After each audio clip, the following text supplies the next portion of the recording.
Узун жипке кичинекей шарикти илебиз. Аны тынч абалдан чыгаралы.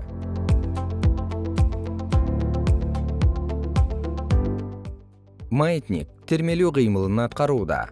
Термелүү мезгили деп толук бир термелүүгө кеткен убакытты аныктайбыз.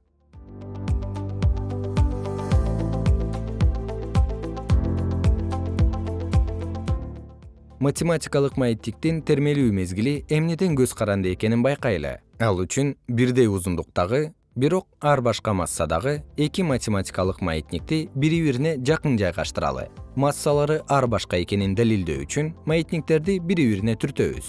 Бир убакытта тынч абалдан чыгарабыз.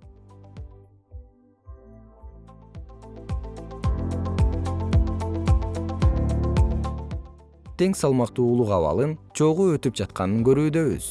Тагыраак, бул маятниктердин термелүү мезгили бирдей.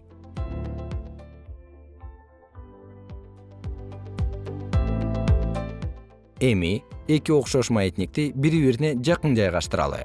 Тең салмактуу улук абалынан четтейли, бирок бир маятникке жылышуу амплитудасын көбүрөөк кылалы.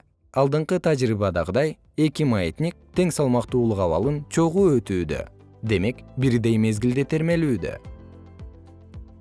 Эми бирдей массадагы шариктери бар, бирок ар башка узундуктагы эки математикалык маятникти бири-бирине жакын жайгаштыралы. Тынч абалынан чыгарып, кыска жиптеги маятник азыраак мезгил менен термелээрин көрүүдөбүз.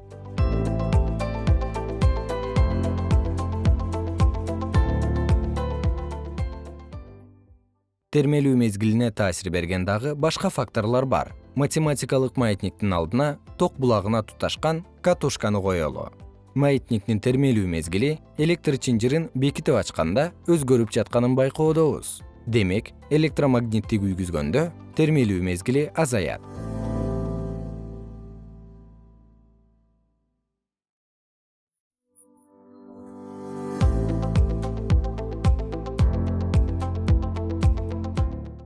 Жыйынтык чыгарабыз. Математикалык маятниктин термелүү мезгили анын массасынан жана термелүү амплитудасынан көз каранды эмес. Илинген жиптин узундугунан жана тартылуу күчүнөн көз каранды.